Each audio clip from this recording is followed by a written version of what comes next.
USA-Nordwestküste, August 1998. Vor dem Oregon Coast Aquarium warten Fans aus dem ganzen Land. Ihr Idol ist 7 Meter lang und wiegt 1 Tonne. Und es ist ein Killer.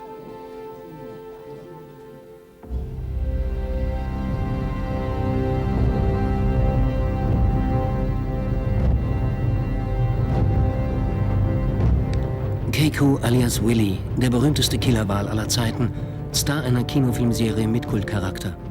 Seine Fans haben die Bilder vor Augen und die Filmmusik im Ohr. Und sie träumen den Traum von Willys Freiheit.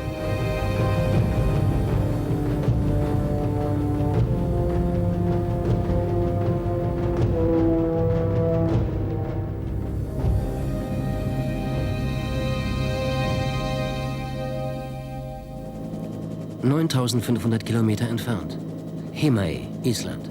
Eine Vulkaninsel. Und genau hier an dieser Küste soll der Traum Wirklichkeit werden. Reporterteams und Fotografen aus den USA richten ihre Kameras auf eine kleine Bucht. In der Ferne ein seltsames Bauwerk, mitten im Wasser. Auf dem Boot der Keiko Free Willy Foundation treffen wir den Chef des Auswilderungsprogramms, Nolan Harvey. Seit 3 Jahren arbeitet er für die Freiheit des Kinostars.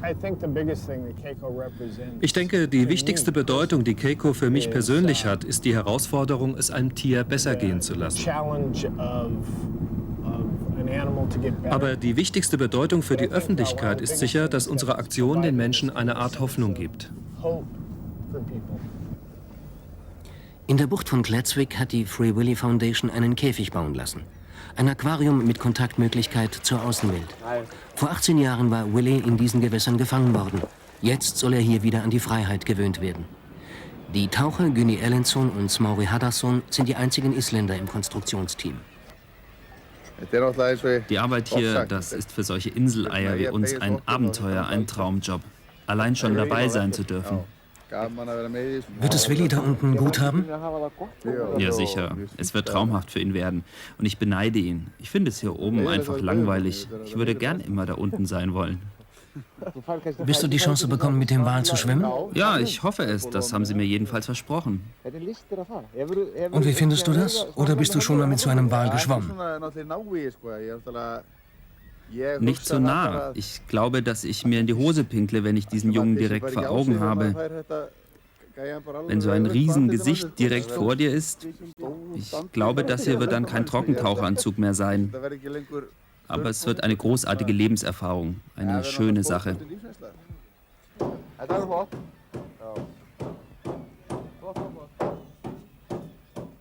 Auf der Klippe wartet ein Fernsehteam aus Oregon auf besseres Licht. Seit 3 Jahren Hofberichterstatter in Sachen Keiko. Das war eine interessante Arbeit. Wissen Sie, normalerweise berichten wir über schlimme Geschichten wie Schießereien in der Schule, Kriminalität und ähnliche Sachen in unserer Gegend. Aber die Sache mit Keiko ist sicher etwas anderes, etwas Leichtes und wahrscheinlich eine Geschichte mit Happy End, vorausgesetzt der Wal überlebt den Transport.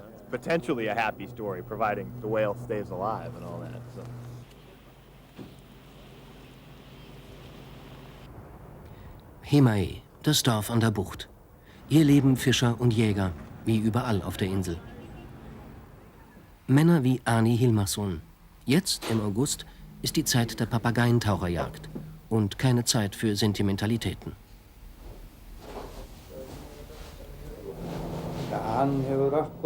Einen Wal auswildern, ein Käfigtier, das ist so, als schickt man einen alten Mann noch mal in die Disco. Keikos Disco hat $2 Millionen gekostet. Und jetzt, 4 Wochen vor Ankunft des Wals, steigt die Spannung bei Nolan Harvey. Das ist das erste Mal, dass ich so etwas hier mache, in diesem Umfang. Das ist etwas ganz Neues. Niemand hat so etwas vorher gemacht. Und das machte die Sache von Anfang an so aufregend. Smári und sein Taucherkollege haben nur noch wenige Tage Zeit. Dann muss der Käfig für den Killerwal fertig sein.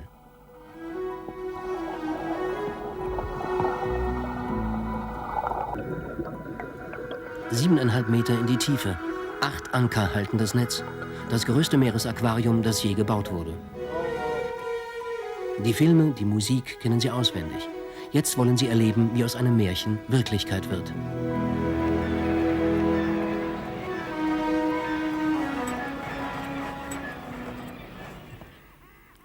Oben auf der Klippe die Wirklichkeit der Insel. Tausende Papageientaucher schweben im Aufwind an der Steilwand. Für Arnie, den Jäger, ein harter Arbeitstag. Nur 2 Wochen ist die Jagd auf die bunten Vögel freigegeben. Die Tiere mit Attrappen anlocken und dann überraschend zuschlagen. 10 Millionen Papageientaucher leben in Island. Und viele Familien auf der Insel jagen sie. Lasst die Verrückten unten in der Bucht ihr Netz bauen, sagt Arnie.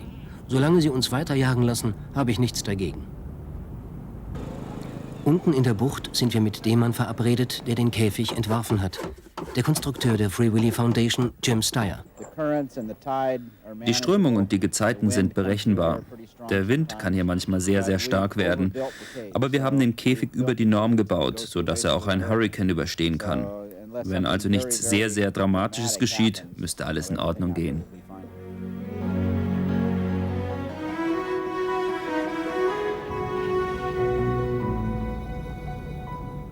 Eine Woche vor dem großen Tag.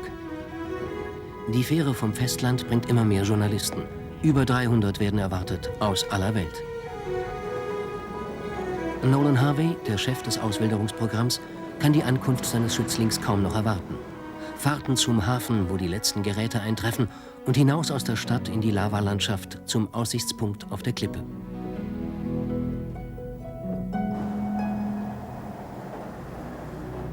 Der Kran ist eingetroffen, der Keiko in sein Meeresaquarium heben wird. Und Fernsehübertragungstechnik tonnenweise. Die Fernsehsender haben alle verfügbaren Räume am Hafen angemietet.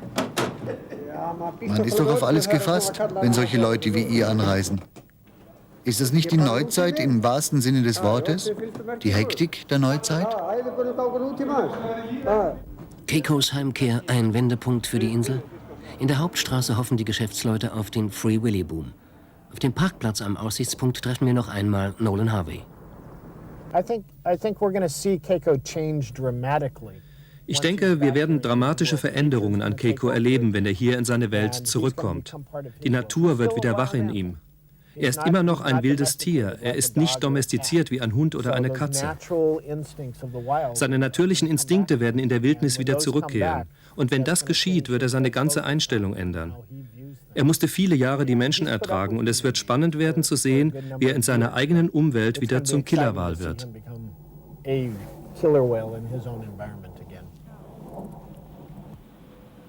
Arnies letzter Jagdtag war erfolgreich. Wisst ihr, wer einen Killerwal jagt? Fragt er uns beiläufig. Ich werde es euch sagen. Er spielt stundenlang mit seinem Opfer und dann zerreißt er es. Killerwale sind Jäger, keine Haustiere.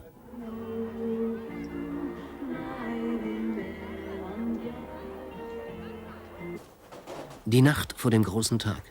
Smauri, der Taucher, verlässt sein Haus für einen neuen Job. Sicherheitsmann bei der Free Willy Foundation. Im Pressezentrum verfolgen die Journalisten die Live-Übertragung der großen Reise.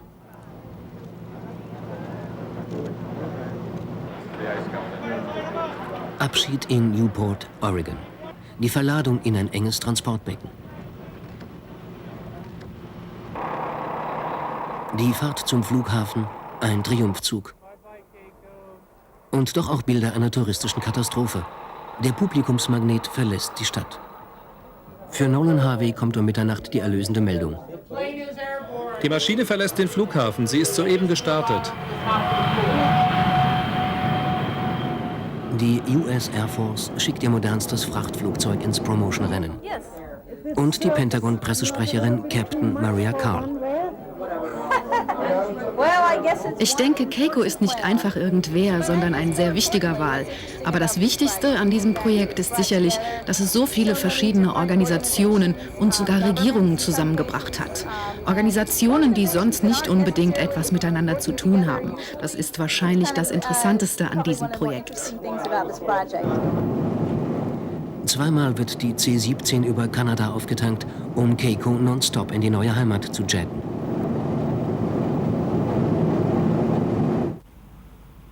Auf der Insel ist der Morgen angebrochen. Arnie, der Jäger, hatte sich fest vorgenommen, das Spektakel von Willys Ankunft live zu erleben. Aber dann war da diese Meldung im Radio gekommen, auf dem Festland seien Schwärme von Gänsen gesichtet worden.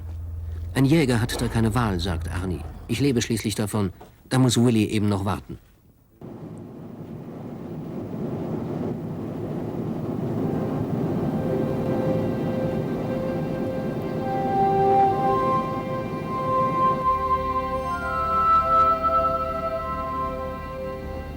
Als Arnie und sein Bruder die Insel verlassen, Richtung Festland, meldet der Tower den Anflug der C-17.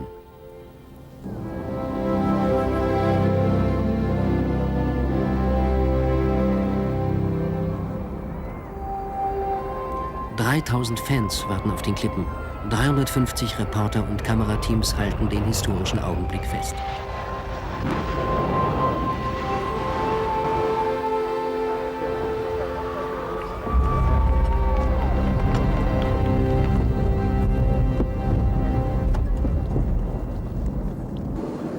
Nolan Harvey ist erleichtert. Dem Wal, meldet das Team aus dem Flugzeug, geht es gut. Und Smaury, der Taucher, waltet seines Amtes als Sicherheitsmann. Ab sofort Abstand für die Presse. Die Stunde 0. Der Container mit Willy hat Bodenkontakt. Reporterfrage an den Meeresforscher Jean-Michel Cousteau. Was geht jetzt in Willys Kopf vor? Ist er jetzt nervös?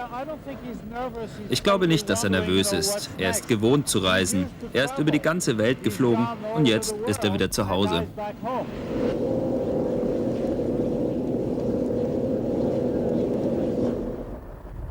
Nach einer Stunde die Abfahrt zum Hafen. Das Volksfest kann beginnen.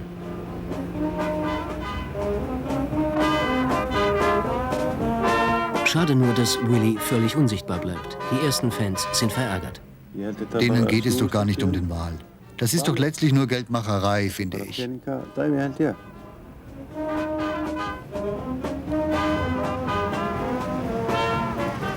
Aber dann steigt die Stimmung doch noch. Verhaltener Optimismus in den Läden der Hauptstraße.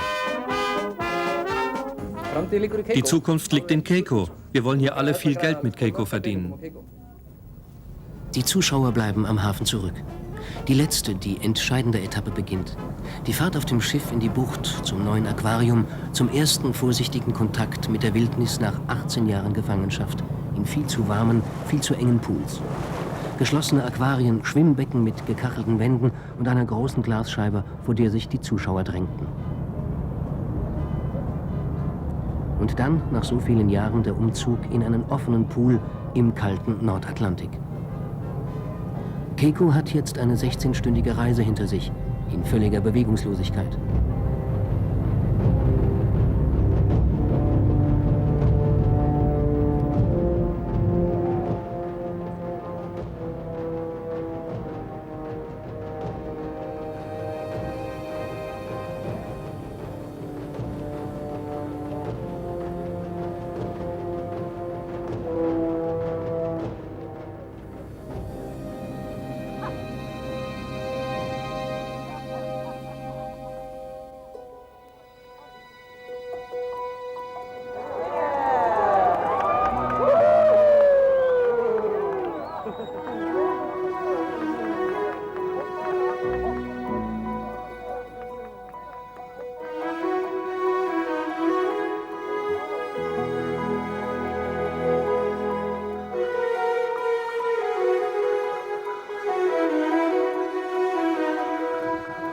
Ein großer Moment für das Team der Keiko Free Willy Foundation. Sie sind am Ziel. Ein Kinostar ist heimgekehrt. Der Wal hat die Reise offenbar gut überstanden. Alle Sorgen waren unnötig. Willy ist zu Hause, in einem 15 Millionen Liter Becken, ganz in der Nähe des Reviers, wo er als Baby für einen kanadischen Zoo befangen worden war. Aber bis zur Freiheit bleibt noch ein langer Weg.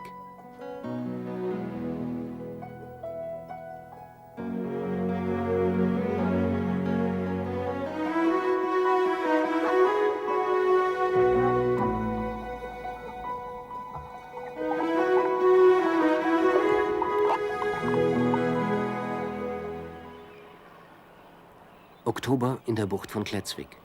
Längst ist der letzte Pressevertreter abgereist. Der Trubel ist vorbei. Wir fahren hinaus zum Meeresaquarium, wollen wissen, ob sich Keiko akklimatisiert hat. Keiko geht es gut, versichern seine Betreuer. Er hat zu sprechen begonnen.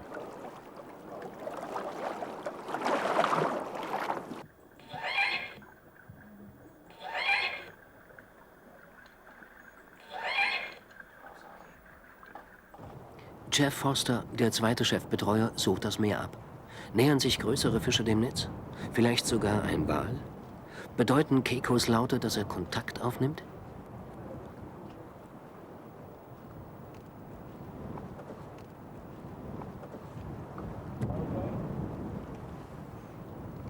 Craig, gibt er immer noch Töne von sich?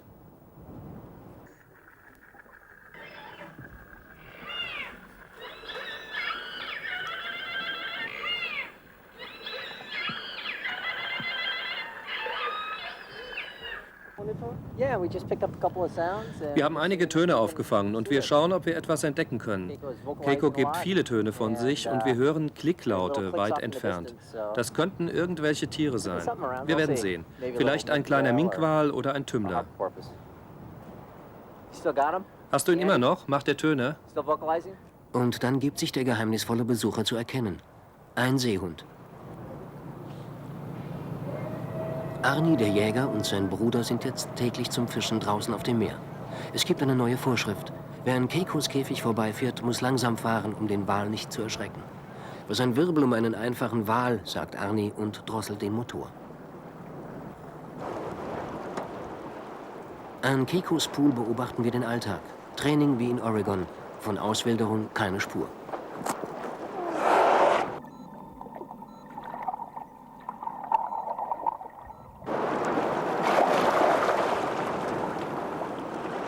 Das Spiel ist notwendig, erfahren wir, denn Killerwale brauchen Gesellschaft. Im Meer leben sie immer in Gruppen und hier im Netz sind die Betreuer der Foundation, Keikos Familie.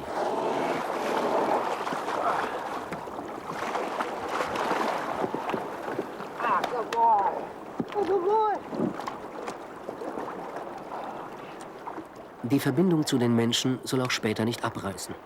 Die Experten der Foundation hoffen, über Keiko Zugang zu einer Herde wilder Wale zu finden, sagt Jeff Foster.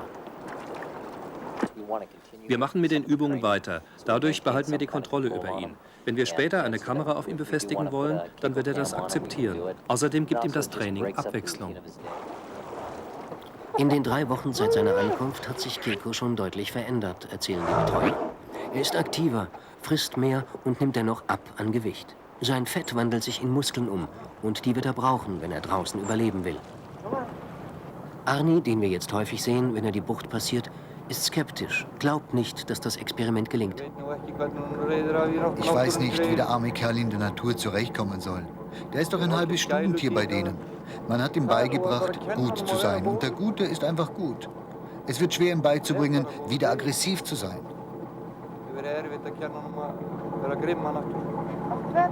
Warum? Kann man das nicht lernen? Nein, dazu ist er doch zu alt. Es gibt ein Sprichwort, das sagt, einem alten Hund kann man nicht das Sitzen lehren. Ich glaube, es wird bei ihm nicht funktionieren.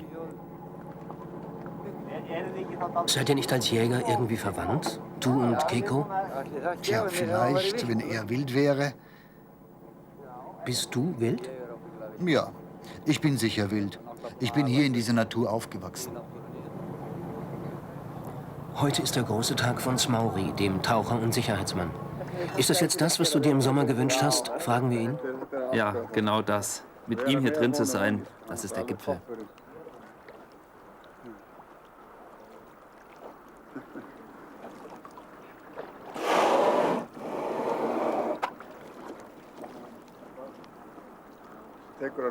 Er kommt von unten und hebt sich hoch.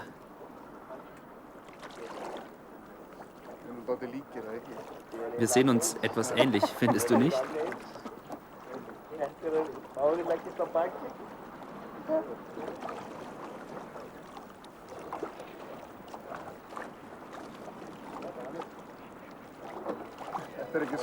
Also klein ist er ja nicht gerade.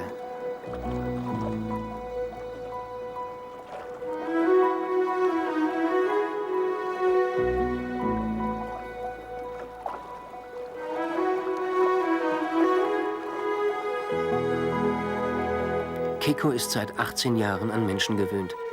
Aber wer mit ihm schwimmen will, muss die Regeln beherrschen, hat es Maury von den Walexperten gelernt. Es ist immer der Wal, der die Führung übernimmt, haben sie ihm erzählt. Er entscheidet, was man tun darf mit ihm. Er hat Launen wie ein Mensch. Und manchmal ist es besser, ihn in Frieden zu lassen. Und vor allem braucht er Zeit, um sich mit einem neuen Wesen zu befreunden.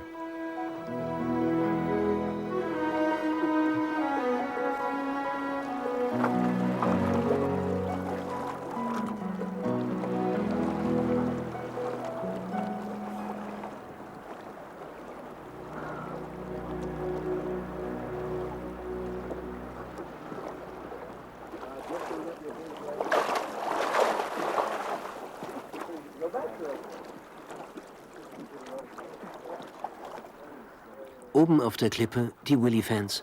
Wenige nur, aber es gibt auch schon Besucher, die sich ein Leben ohne den täglichen Blick in die Bucht nicht mehr vorstellen können. Wir kommen 5-mal am Tag hierher. Um ihn zu beobachten. Ja.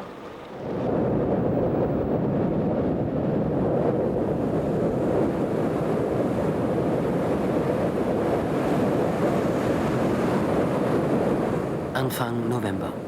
Der erste große Wintersturm fegt über die Insel. Windstärke 13. Der Härtetest für Keikos Käfig. Ein Loch im Netz, das wäre lebensgefährlich für den Wal. Denn Keiko hätte im offenen Meer noch keine Überlebenschance.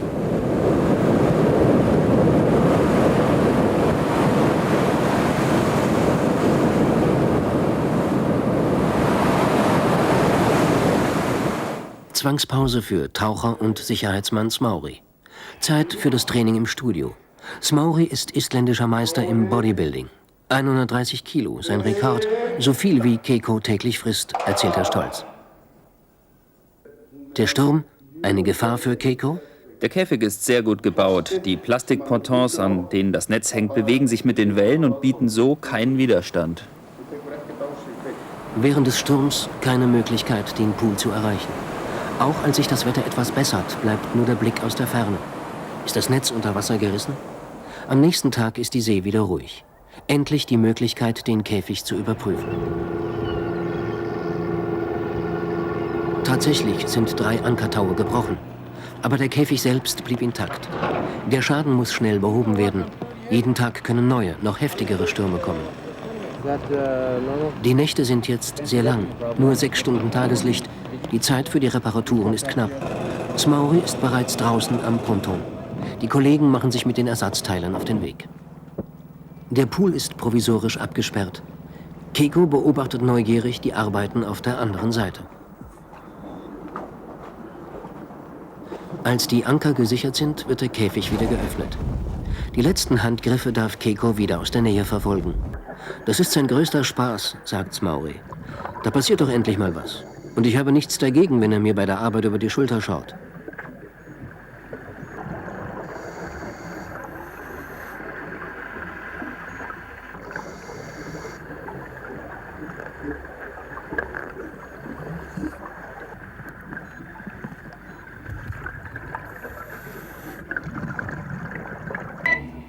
In der Hütte auf dem Ponton die Leitzentrale.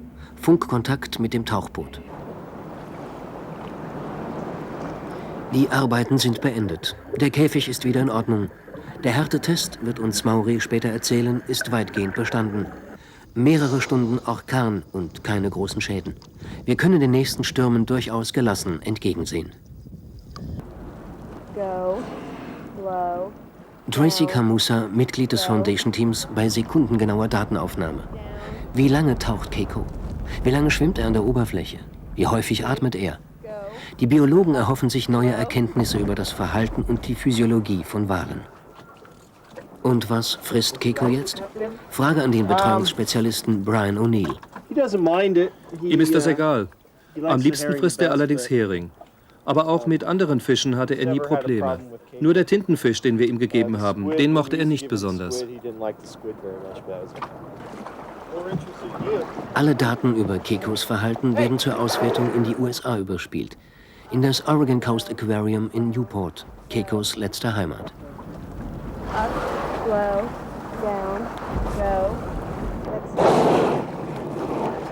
Smauri und sein Kollege arbeiten inzwischen an der Verbesserung der Netzverankerung. Der Käfig hat sich um ganze 3 Meter verschoben. Eigentlich 3,5 Meter in diese Richtung. Wir sollten also besser die Verankerung in diese Richtung hin lockern. Zahnarzttermin für Keiko. Brian O'Neill kontrolliert das Gebiss des Killerwals. Eine Routineuntersuchung, aber offensichtlich haben die Experten der Foundation auch Sorge, Keiko könnte sich während des Sturms verletzt haben. Zum Abschluss der Untersuchung die kleine Zwischenmahlzeit als Belohnung. So ist es der Wal nun einmal gewohnt. Das Ergebnis ist gut, berichtet uns Brian O'Neill. Ich wollte sicher gehen, dass Keiko keine Wunden oder Schnittverletzungen davongetragen hat und dass seine Zähne nicht kaputt sind.